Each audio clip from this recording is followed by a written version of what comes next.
One of the things I discovered as part of my studies of the Qur'an is the importance of context. What does that mean? Okay, so the explanation goes something like this. So let's talk about context first of all. Now, one of the things you will have heard me explain, and pretty much every other student of the Qur'an will understand, is that when we're trying to understand any particular verse of the Qur'an, we must look at the context. You cannot really understand the meaning of a verse properly without understanding the context in which that verse has been revealed. But what is equally important is the context, not just surrounding a particular verse, but the overall context given by the message of the Qur'an. You see, there are some overarching principles which God describes, which act as touchstones for us when we are studying the Qur'an. The way I think about it, that there are two different types of context. There is the big picture context, if you like. Let's call it the macro context. So there's the macro context, and then there's the micro context.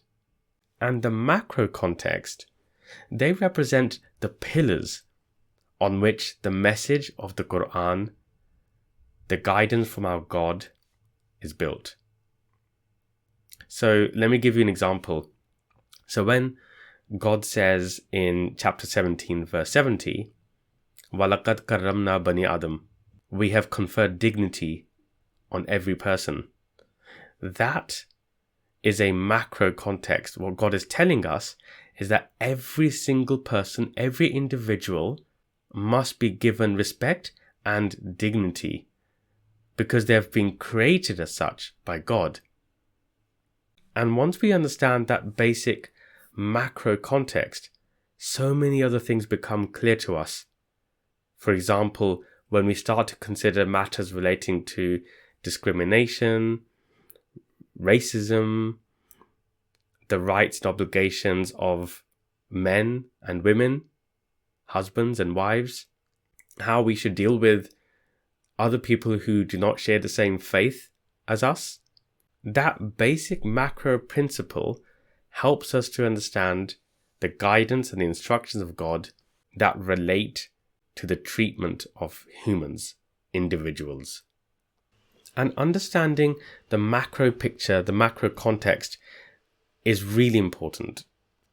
Not just to help us to understand the Qur'an itself, but also because I've noticed that even genuine students and proponents of the Qur'an, they are often in dispute with one another about the detailed meanings of some specific words, and they become divided over those specific meanings. And what they do, I think, is they forget the big picture. The big picture, the big messages that God is giving to us. And once we understand these big picture macro context points, it helps us to understand the more detailed points as well. Unfortunately, too many people forget the big picture and they become embroiled in debating and discussing and disagreeing with each other on some of the minute detail. So that's macro. Now, in terms of the micro context is when you look at a verse in the context of the surrounding verses or the topic that God is discussing or explaining to us. So let me give you an example. Let's say that there are a group of verses in the Qur'an where God is explaining to us how we should address and treat our parents. So there's a whole group of verses, there's a discussion, if you like, going on about how to treat parents. Now, if there is a word somewhere in those groups of verses which could be translated I don't know, to do with food. We're not going to take the meaning that relates to food. We're going to take the meaning which relates to the topic being discussed, which is parents. All right, so that's understanding the micro context and making sure that when you study the Quran, you are taking the meanings of a verse which is mindful of the context in which those groups of verses which surround that particular verse are discussing. So bear this in mind, the macro context and the micro context. Today, though, I want to be talking macro. So let me come on to talking a little bit about balance. And we will link it into macro context in a minute. So my eyes recently came across chapter 87 verses 1 and 2.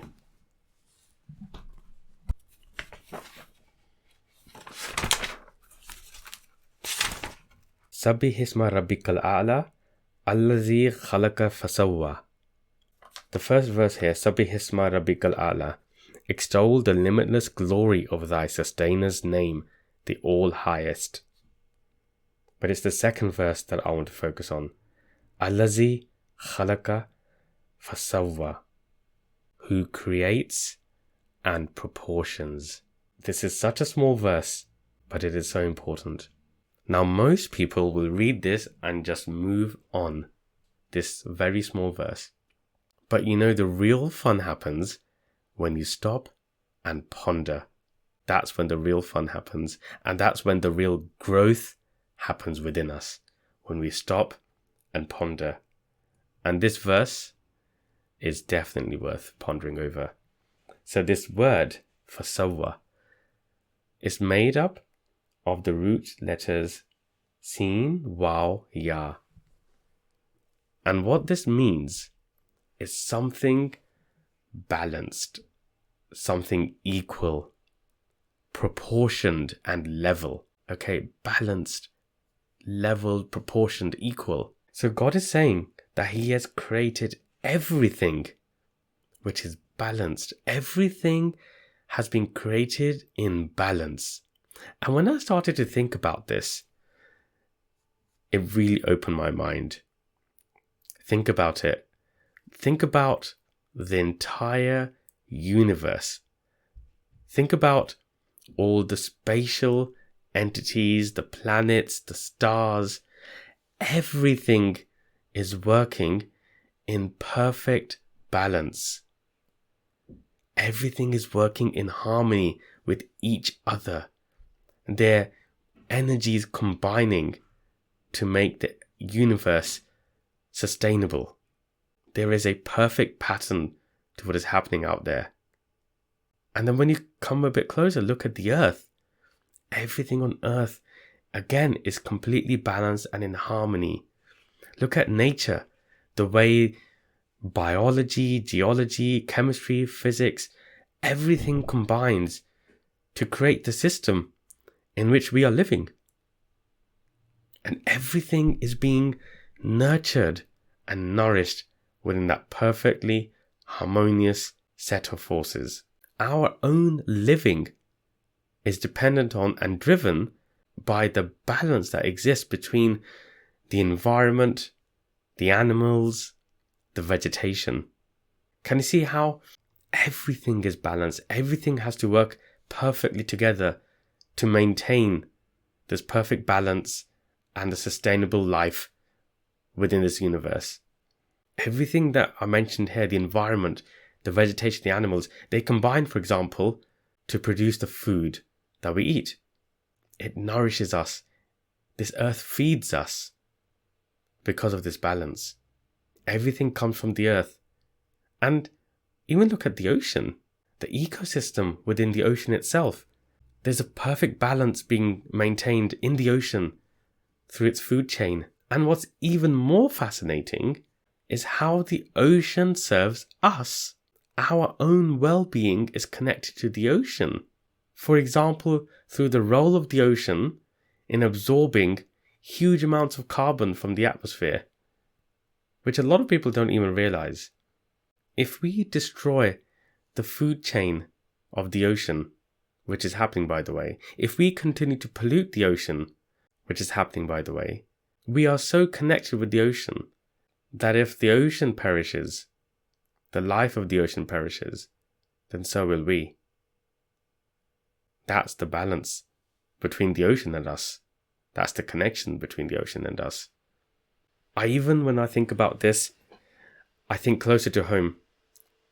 Think about us as humans, perfectly symmetrical beings. We've been given pairs of eyes, ears, hands, legs, feet. We're perfectly balanced. Let's look even closer. Look within us. Our entire system inside us is a system of perfectly balanced and harmonious energies and functions of organs. And even when we look deeper, if you look at the mechanics of the cell, inside the cell, you have a set of perfectly harmonized, balanced energies and power. A perfect ecosystem within itself. It's absolutely incredible. And these sorts of powers, the powers within us, we haven't even yet fully discovered as mankind. So once we begin to understand this, once we begin to understand the balance within the individual systems in this universe, and the balance that comes with the connection between different beings like us and the ocean, us and the environment, us and the animals and vegetation around us, us and the universe, you begin to understand that everything is connected and that we are connected to everything and we are connected to each other. Allazi khalaqa fasawwa.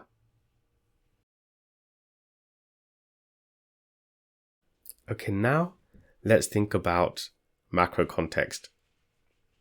So by pondering over this verse as we've now just done, we've actually uncovered a macro principle here. This macro principle being balance, maintaining balance. And now we can connect that with the instructions from God in the Qur'an. You see, when I've studied in depth the meaning of many, if not most, of the instructions from God, they are in some shape or form connected. So let me explain what I mean by that. So let's just say we take the instructions around doing amalan salihan, righteous deeds. Let's take when Allah instructs us to do ihsan with our parents, ihsan. Let's think about when God instructs us to spend in a particular way, anfiqu. Let's think about zakat. Let's think about the instructions around proper diet and health. Let's think about the instructions around business and employment. Let's think about the instructions around the operation of law and order in society. Let's think about the roles of the husband and wife with respect to each other. The words which God has used around these commandments, whether it's salihan, whether it's ihsan, whether it's anfiqu, whether it's zawj, whether it's zakat, whether it's haqq, there is a connection between all of them, and that is restoration of balance, restoring balance, removing inequality, correcting the balance. You see, this is the macro contextual point. And it's really important to understand this contextual point. So let me give you an example to bring this to life. I've often wondered, and people have often asked me through the comments on our YouTube channel, what counts as righteous deeds? What is amalan salihan? And I've often wondered, if I do this, would that be counted as righteous deeds? If I did this, is that righteous? What are righteous deeds? What counts as such? And there are several examples in the Qur'an. God gives us examples that this will be a righteous deed. This will be a righteous deed. So he's explaining, he's giving examples to us. But it is not an exhaustive list. So we need to understand what is the criteria for something to be considered a righteous deed. And if we look at the deep meaning of the word salihan, and when you understand this context, this macro context we've just understood, what you understand is that amalan salihan is about removing imbalances. It's removing people's imbalance. And that could be an economic imbalance, it could be a domestic imbalance, it could be a medical imbalance. It's about helping people to stand on their feet again, about helping them to recover the balance so they can self-sustain themselves with dignity. That is amalan salihan. And that helps you to then decide, okay, if I do this, would that be amalan salihan? Is that a righteous deed? Is that what God wants? It's about restoring balance. The same is true when we think about when Allah says, do ihsan with parents. You see, our parents, when they get older, their capabilities naturally diminish. They could experience hearing loss, their eyesight becomes weaker, their memories become weaker, physically they become weaker. And you see, that causes them disbalance. They find it difficult to stand up on their own in society. So when Allah says do ihsan with your parents, what He is saying to us is you have to then help them to become balanced. You have to become their eyes for them. You have to become their ears for them. You have to use your physical strength when they've become weak, so that they are not insecure and their vulnerabilities become covered through our own strengths. Can you see how it is about bringing balance back to their capabilities and their lives? Ihsan. So all of these different words, if we look at the meaning, the connection is bringing back balance. And that's why understanding balance is so important. Okay, but then one should ask, why is God instructing us to bring balance if everything has been created with balance in the first place, naturally? Why is that the case? Well, you see, the thing is, God tells us, and we know, that man has been given freedom of choice. We have choice. Unlike all other features in nature and all the other forces, we have a choice. And you see, we have this thing, and we have studied this before. We have this thing called the rebellious spirit. And this spirit aims to throw us off balance, the natural balance. Right? So we do have a natural balance with everything that we discussed previously, but the spirit throws us off. It represents our ego. It represents our instincts to be arrogant, our instincts to be jealous, our instincts to want to hoard materialistic possessions, our instincts to seek power over others. That's the rebellious spirit. And all those negative energies that the rebellious spirit incites us towards, all those negative energies cause disbalance. And God tells us in the Qur'an about how history, as well as the present, is proof that mankind, gives in to this instinct, to the rebellious spirit, and it causes disbalance. When we give in to this spirit, to this rebellious spirit, we become the cause of imbalance.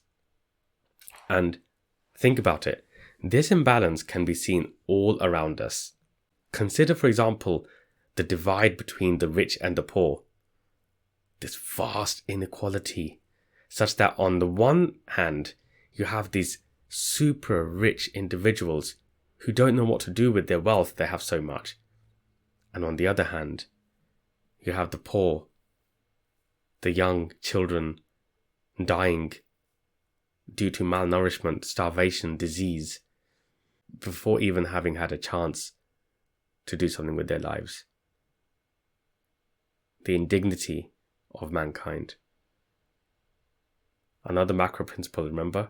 وَلَقَدْ كَرَّمْنَا بَنِي آدَمَ. This disbalance has resulted in the indignity of mankind.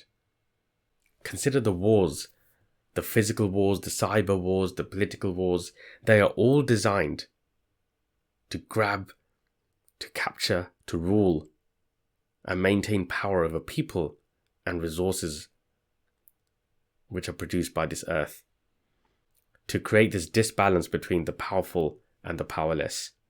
Think about racism and other forms of discrimination, the disbalance, the indignity. Think even about the hatred that we see between people that follow different religions and faiths, and even within the same religion and faiths, the hatred and division that's caused by this instinct, caused by jealousy and the need for power, the imbalance caused by hatred. Think about climate change, which has been brought about by us,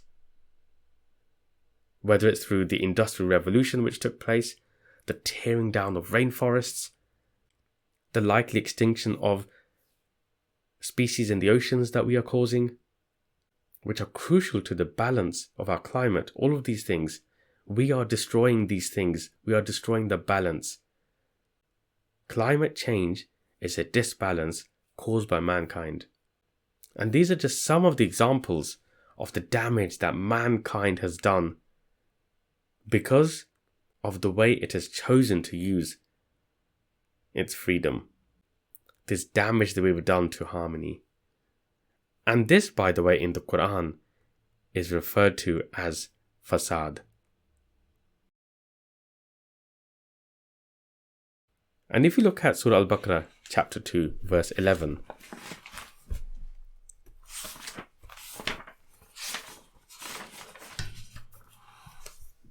God says, and when they are told, do not spread corruption on earth, وَإِذَا قِيلَ لَهُمْ لَا تُفْسِدُوا فِي الْأَرْضِ, they answer, we are but improving things. I mean, it's so true and applicable to our lives today. This gathering of wealth, this gathering of resources, the destruction of rainforests and oceans and the environment is done because mankind convinces itself that it is for the better. It convinces itself that this will lead to more wealth and better well-being for mankind. That's why it has done this. That's why it continues to do this. So how true and how applicable is this verse? Do not spread corruption on earth. And they answer, we are but improving things. And then verse 12, oh verily, it is they who are spreading corruption, but they perceive it not. Allah innahum humul mufsiduna walakin la yash'urun. They perceive it not. We do not even see it. We're blind to it because we've given in to the rebellious spirit as a species. So we have corrupted the balance. And if we can, and let's think about this. If we continue to destroy something which is balanced, imagine if we've got something balanced and you continue to do something which causes disbalance. What's going to happen? You fall. We will fall. We will be the cause of our own destruction unless mankind learns and changes. And I'll do a separate podcast on this. So we've talked a bit about balance and why God is instructing us to bring balance, because we ourselves have given into the instinct of destroying that balance. Now let's think about what this means for us. What have we learnt from this? What is God telling us? I mean, I think when I think about the macro context here, that perhaps the purpose of our lives is to bring back balance. It's to bring mankind in harmony again with itself and the wider environment within this universe, to achieve perfect harmony. Because surely Only then will we experience the peace and tranquility which God promises in the Qur'an. Perhaps that is our purpose. Perhaps it is to strive and struggle and persevere to bring back and maintain balance. Perhaps this is the haqq, the truth. And this is what we have to struggle for, as God tells us in Surah Al-Asr. Perhaps this is the essence of ibadah. Perhaps this is submission to God. Perhaps this is the test. Perhaps this is the essence of our bond with God. Maybe this is the deal. Maybe this is our debt to God. The meaning of deen. That in return for all the favours that He has already bestowed on us, we bring back the balance. And perhaps that is what will lead us out of hell and into paradise. Perhaps it is all a matter of balance. So have a look at how we started with chapter 87 verse 2, or verses 1 and 2, and look where we ended up. Look where we ended up because we pondered and we applied and we thought about what it means. Look at how it has given us an important macro contextual element for our wider studies into the Qur'an going forward. Now, before we end today's episode, don't forget you can get in touch with me. Do get in touch with me, please. Let me know what you thought of this. Any comments and thoughts that you might have come across as you're pondering with me. I hope we all find our path through the lens of the Qur'an. Until the next episode, Assalamu alaikum. أفلا يتدبرون القرآن